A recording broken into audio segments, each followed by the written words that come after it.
ஒரு சிலர் தாவேக்காவோடு நாங்கள் பேரம் பேசி கொண்டிருக்கிறோம், பேரம் படிவதற்காகத்தான் காலம் தாழ்த்துகிறார்கள் என்று வாய்க்கு வந்ததையெல்லாம் வாரி இறைத்தார்கள். எங்களுடைய நடவடிக்கை நான் தொடக்கத்திலேயே சொன்னேன், மீண்டும் சொல்லுகிறேன், அழுத்தமாக சொல்லுகிறேன், தெளிவாக சொல்லுகிறேன்.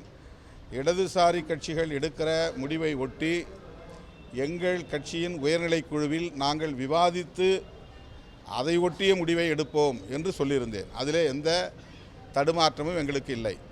இடதுசாரி கட்சிகள் 8ஆம் தேதி காலையில் செயற்குழு, மாலையில் மாநில குழு, இந்த 2 குழுக்களிலும் எடுத்த முடிவை நாங்கள் அன்றைக்கு மாலை அறிவிப்போம் என்று எங்களுக்கு சொல்லியிருந்தார்கள்.